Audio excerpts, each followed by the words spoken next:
Translated by Robert A. F. Thurman. 4. The reluctance of the Bodhisattvas. Then, the Buddha said to the Bodhisattva Maitreya, Maitreya, go to the Likavi Vimalakirti to inquire about his illness. Maitreya replied, Lord, I am indeed reluctant to go to that good man to inquire about his illness. Why? Lord, I remember that one day I was engaged in a conversation with the gods of the Tushita heaven, the god Samtasita and his retinue, about the stage of non-regression of the great Bodhisattvas. At that time, the Likavi Vimalakirti came there and addressed me as follows. Maitreya, the Buddha has prophesied that only one more birth stands between you and unexcelled, perfect enlightenment.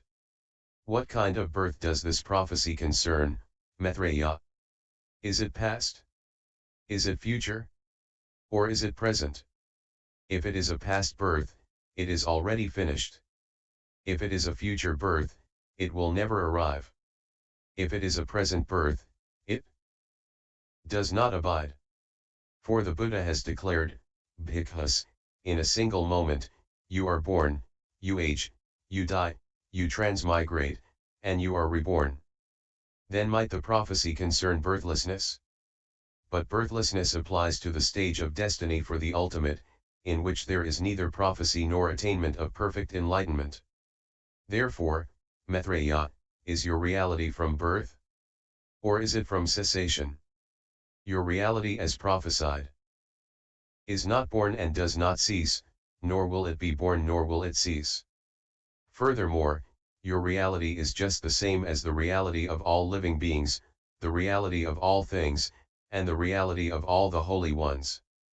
If your enlightenment can be prophesied in such a way, so can that of all living beings. Why? Because reality does not consist of duality or of diversity. Maitreya, whenever you attain Buddhahood, which is the perfection of enlightenment, at the same time all living beings will also attain ultimate liberation. Why? The Tathagatas do not enter ultimate liberation until all living beings have entered ultimate liberation.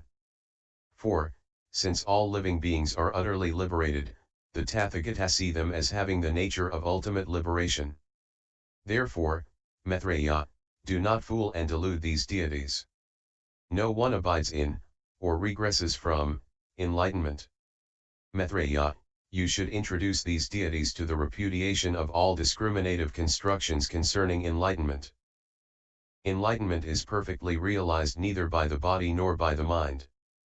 Enlightenment is the eradication of all marks. Enlightenment is free of presumptions concerning all objects. Enlightenment is free of the functioning of all intentional thoughts. Enlightenment is the annihilation of all convictions. Enlightenment is free from all discriminative constructions. Enlightenment is free from all vacillation, mentation, and agitation. Enlightenment is not involved in any commitments. Enlightenment is the arrival at detachment, through freedom from all habitual attitudes. The ground of enlightenment is the ultimate realm. Enlightenment is realization of reality. Enlightenment abides at the limit of reality. Enlightenment is without duality, since therein are no minds and no things. Enlightenment is equality, since it is equal to infinite space. Enlightenment is unconstructed, because it is neither born nor destroyed, neither abides, nor undergoes any transformation. Enlightenment is the complete knowledge of the thoughts, deeds, and inclinations of all living beings. Enlightenment is not a door for the six media of sense. Enlightenment is unadulterated, since it is free of the passions of the instinctually driven succession of lives. Enlightenment is neither somewhere nor nowhere, abiding in no location or dimension. Enlightenment, not being contained in anything, does not stand in reality. Enlightenment is merely a name, and even that name is unmoving. Enlightenment, free of abstention and undertaking, is energy-less. There is no agitation in enlightenment, as it is utterly pure by nature. Enlightenment is radiance, pure in essence. Enlightenment is without subjectivity and completely without object. Enlightenment, which penetrates the equality of all things, is undifferentiated. Enlightenment, which is not shown by any example, is incomparable. Enlightenment is subtle, since it is extremely difficult to realize. Enlightenment is all-pervasive, as it has the nature of infinite space. Enlightenment cannot be realized, either physically or mentally. Why? The body is like grass, trees, walls, paths, and hallucinations. And the mind is immaterial, invisible, baseless, and unconscious. Lord, when Vimalakirti had discoursed thus, 200 of the deities in that assembly attained the tolerance of birthlessness. As for me, Lord, I was rendered speechless. Therefore, I am reluctant to go to that good man to inquire about his illness. The Buddha then said to the young Likavi Prabhavyuha, Prabhavyuha, go to the Likavi Vimalakirti to inquire about his illness. Prabhavyuha replied, Lord, I am indeed reluctant to go to that good man to inquire about his illness. Why? Lord, I remember one day, when I was going out of the great city of Vaisali, I met the Likavi Vimalakirti coming in. He greeted me, and I then addressed him, Householder, where do you come from? He replied, I come from the seat of enlightenment. I then inquired, what is meant by seat of enlightenment? He then spoke the following words to me, Noble son, the seat of enlightenment is the seat of positive thought because it is without artificiality. It is the seat of effort, because it releases energetic activities. It is the seat of high resolve, because its insight is superior. It is the seat of the great spirit of enlightenment, because it does not neglect anything. It is the seat of generosity, because it has no expectation of reward. It is the seat of morality, because it fulfills all commitments. It is the seat of tolerance, because it is free of anger toward any living being. It is the seat of effort, because it does not turn back. It is the seat of meditation, because it generates fitness of mind. It is the seat of wisdom, because it sees everything directly. It is the seat of love, because it is equal to all living beings. It is the seat of compassion, because it tolerates all injuries. It is the seat of joy, because it is joyfully devoted to the bliss of the Dharma. It is the seat of equanimity, because it abandons affection and aversion. It is the seat of paranormal perception, because it has the 6 superknowledges. It is the seat of liberation, because it does not intellectualize. It is the seat of liberative technique, because it develops living beings. It is the seat of the means of unification, because it brings together living beings. It is the seat of learning, because it makes practice of the essence. It is the seat of decisiveness, because of its precise discrimination. It is the seat of the aids to enlightenment, because it eliminates the duality of the compounded and the uncompounded. It is the seat of truth, because it does not deceive anyone. It is the seat of interdependent origination, because it proceeds from the exhaustion of ignorance to the exhaustion of old age and death. It is the seat of eradication of all passions, because it is perfectly enlightened about the nature of reality. It is the seat of all living beings, because all living beings are without intrinsic identity. It is the seat of all things, because it is perfectly enlightened with regard to voidness. It is the seat of the conquest of all devils, because it never flinches. It is the seat of the triple world, because it is free of involvement. It is the seat of the heroism that sounds the lion's roar, because it is free of fear and trembling. It is the seat of the strengths, the fearlessnesses, and all the special qualities of the Buddha, because it is irreproachable in all respects. It is the seat of the 3 knowledges, because in it no passions remain. It is the seat of instantaneous, total understanding of all things, because it realizes fully the gnosis of omniscience. Noble son, when Bodhisattvas are thus endowed with the transcendences, the roots of virtue, the ability to develop living beings, and the incorporation of the holy Dharma, whether they lift up their feet or put them down, they all come from the seat of enlightenment. They come from the qualities of the Buddha, and stand on the qualities of the Buddha. Lord, when Vimalakirti had explained this teaching, 500 gods and men conceived the spirit of enlightenment, and I became speechless. Therefore, Lord, I am reluctant to go to that good man to inquire about his illness. The Buddha then said to the Bodhisattva Jagatamdhara, go to the Likavi Vimalakirti to inquire about his illness. Jagatamdhara replied, my lord, I am indeed reluctant to go to that good man to inquire about his illness. Why? Lord, I remember that one day, when I was at home, the wicked Mara, disguised as Indra and surrounded with 12,000 heavenly maidens, approached me with the sounds of music and singing. Having saluted me by touching my feet with his head, he withdrew with his retinue to one side. I then, thinking he was Sakra, the king of the gods, said to him, welcome, O Kausika. You should remain consciously aware in the midst of the pleasures of desire. You should often think on impermanence and strive to utilize the essential in body, life, and wealth. Mara then said to me, good sir, accept from me these 12,000 divine maidens and make them your servants.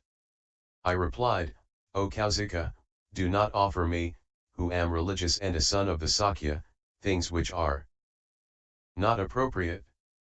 It is not proper for me to have these maidens. No sooner had I said these words than the Likavi Vimalakirti came there and said to me, noble son, do not think that this is Indra. This is not Indra but the evil Mara, who has come to ridicule you.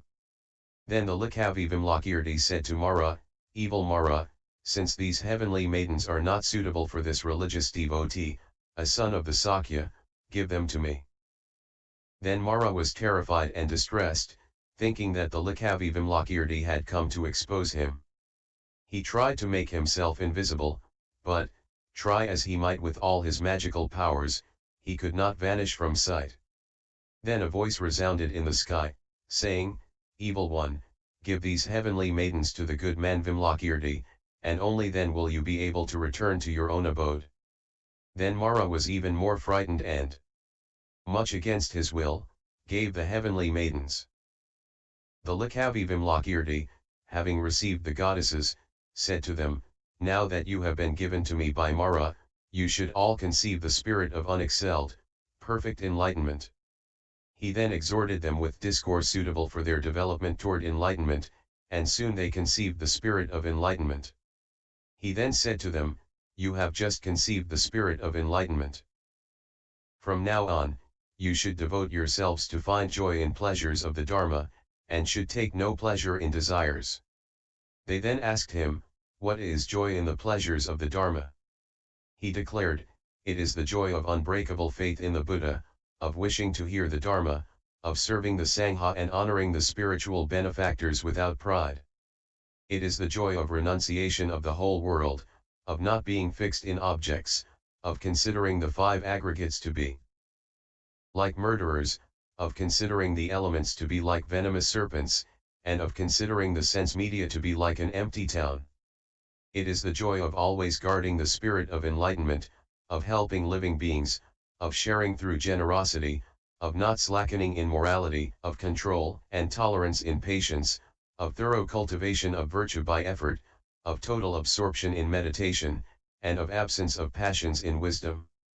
It is the joy of extending enlightenment, of conquering the maras, of destroying the passions, and of purifying the Buddha field. It is the joy of accumulating all virtues, in order to cultivate the auspicious marks and signs. It is the joy of the liberation of non-intimidation when hearing the profound teaching. It is the joy of exploration of the three doors of liberation, and of the realization of liberation.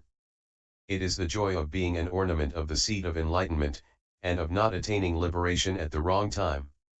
It is the joy of serving those of equal fortune, of not hating or resenting those of superior fortune, of serving the spiritual benefactors, and of avoiding sinful friends. It is the joy of the superior gladness of faith and devotion to the Dharma. It is the joy of acquiring liberative techniques and of the conscious cultivation of the aids to enlightenment. Thus, the Bodhisattva admires and finds joy in the delights of the Dharma. Thereupon, Mara said to the goddesses, now come along and let us return home. They said, "You gave us to this householder. Now we should enjoy the delights of the Dharma and should no longer enjoy the pleasures of desires." Then Mara said to the Likavi Vimalakirti, "If it is so that the Bodhisattva, the spiritual hero, has no mental attachment, and gives away all his possessions, then, householder, please give me these goddesses." Vimalakirti replied, "They are given, Mara. Go home with your retinue. May you fulfill the religious aspirations of all living beings." Then the goddesses, saluting Vimalakirti, said to him, "Householder, how should we live in the abode of the Maras?" Vimalakirti replied, "Sisters, there is a door of the Dharma called the inexhaustible lamp. Practice it." "What is it?" "Sisters, a single lamp may light hundreds of thousands of lamps without itself being diminished. Likewise, sisters, a single bodhisattva may establish many hundreds of thousands of living beings in enlightenment without his mindfulness being diminished. In fact, not only does it not diminish, it grows stronger. Likewise, the more you teach and demonstrate virtuous qualities to others, the more you grow with respect to these virtuous qualities. This is the door of the Dharma called the inexhaustible lamp. When you are living in the realm of Mara, inspire innumerable gods and goddesses with the spirit of enlightenment. In such a way, you will repay the kindness of the Tathagata, and you will become the benefactors of all living beings." Then, those goddesses bowed at the feet of the Likavi Vimalakirti and departed in the company of Mara. Thus, Lord, I saw the supremacy of the magical power, wisdom, and eloquence of the Likavi Vimalakirti, and therefore I am reluctant to go to that good man to inquire about his illness. The Buddha then said to the merchant's son, "Sudatta, noble son, go to the Likavi Vimalakirti to inquire about his illness." Sudatta replied, "Lord, I am indeed reluctant to go to that good man to inquire about his illness." "Why?" "Lord, I remember one day in my father's house when, in order to celebrate a great sacrifice, I was bestowing gifts upon religious devotees, Brahmans, the poor, the wretched, the unfortunate, beggars, and all the needy. On the seventh and final day of this great sacrifice, the Likavi Vimalakirti came there and said, 'Merchant's son, you should not celebrate a sacrifice in this way. You should celebrate a Dharma sacrifice. What is the use of the sacrifice of material things?' I then asked him, 'How does one give a Dharma sacrifice?' He replied, 'A Dharma sacrifice is that which develops living beings without beginning or end, giving gifts to them all simultaneously.'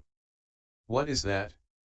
It consists of the great love which is consummated in enlightenment, of the great compassion which is consummated in the concentration of the holy Dharma on the liberation of all living beings, of the great joy which is consummated in the awareness of the supreme happiness of all living beings, and of the great equanimity which is consummated in concentration through knowledge. The Dharma sacrifice consists of the transcendence of generosity, which is consummated in peacefulness and self-discipline, of the transcendence of morality, which is consummated in the moral development of immoral beings, of the transcendence of tolerance, consummated through the principle of selflessness, of the transcendence of effort, consummated in initiative toward enlightenment, of the transcendence of meditation, consummated in the solitude of body and mind, and of the transcendence of wisdom, consummated in the omniscient gnosis. The Dharma sacrifice consists of the meditation of voidness, consummated in effectiveness in the development of all living beings, of the meditation of signlessness, consummated in the purification of all compounded things, and of the meditation of wishlessness, consummated in voluntarily assuming rebirths. The Dharma sacrifice consists of heroic strength, consummated in the upholding of the holy Dharma, of the power of life, consummated in the means of unification, of the absence of pride, consummated in becoming the slave and the disciple of all living beings, of the gain of body, health, and wealth, consummated by the extraction of essence from the essenceless, of mindfulness, consummated by the 6 remembrances, of positive thought, consummated through the truly enjoyable Dharma, of purity. of livelihood, consummated by correct spiritual practice, of the respect of saints, consummated by joyful and faithful service, of soberness of mind, consummated by absence of dislike for ordinary people, of high resolve, consummated by renunciation, of skill in erudition, consummated by religious practice, of retirement in solitary retreats, consummated by understanding things free of passions, of introspective meditation, consummated by attainment of the Buddhagnosis, of the stage of the practice of yoga, consummated by the yoga of liberating all living beings from their passions. The Dharma sacrifice consists of the store of merit which is consummated by the auspicious signs and marks, the ornaments of the Buddha fields, and all other means of development of living beings, of the store of knowledge which is consummated in the ability to teach the Dharma according to the thoughts and actions of all living beings, of the store of wisdom, which is consummated in the uniform gnosis free of acceptance and rejection in regard to all things, of the store of all roots of virtue, consummated in the abandonment of all passions, obscurations, and unvirtuous things, and of the attainment of all the aids to enlightenment, consummated in the realization of the gnosis of omniscience as well as in accomplishment of all virtue. That, noble son, is the Dharma sacrifice. The Bodhisattva who lives by this Dharma sacrifice is the best of sacrifices, and, through his extreme sacrifice, is himself worthy of offerings from all people, including the gods.